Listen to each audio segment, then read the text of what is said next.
Vicenza precipita, esce dall'Olimpo delle top 5. La qualità della vita della città è scesa drasticamente di ben 22 posizioni. A decretarlo è una statistica redatta dal giornale Italia Oggi in collaborazione con l'Università della Sapienza di Roma. I parametri presi in considerazione dall'indagine spaziano dall'ambiente agli affari lavoro, dal disagio sociale e personale alla criminalità, dai servizi finanziari e scolastici alla popolazione, dal sistema salute al tempo libero, per finire col tenore di vita.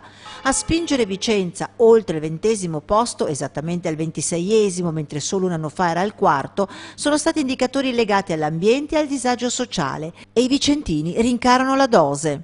Una certa delinquenza legata a spaccio di droga, quella roba lì danneggia molto più di quello che dovrebbe. Poi le strade, bisogna stare attenti dove si cammina. Mancano molti servizi.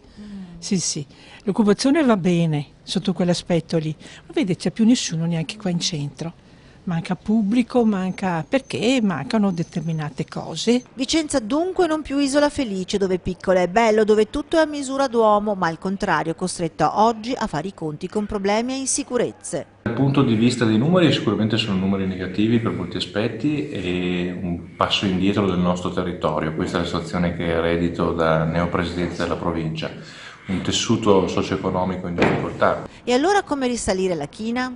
Quello che potremo fare per migliorare questa posizione sicuramente un impegno con tutte le categorie, con tutti i comuni, affinché si possa far ripartire questo territorio, tanto cominciando anche dalle infrastrutture, quindi lavorando sulle opere e lavorando sul tessuto socio-economico.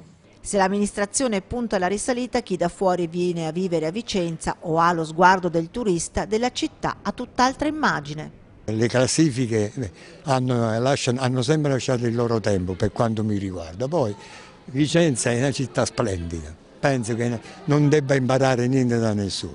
Sarà qualche piccola cosa, ma quelle sono cose che stanno ovunque, che ne so. Però in linea di massima è una città vivibile e meravigliosa. Io sono residente in Puglia. A me sembra che la vita invece sia di un'ottima qualità, per quel poco che ho potuto percepire. Insomma, ho comunque mio fratello che risiede qui. E cosa le dice? Che si sta molto bene, che è una città comunque accogliente, i servizi sono ottimi, si riesce a fruire di questi servizi anche in maniera molto semplice.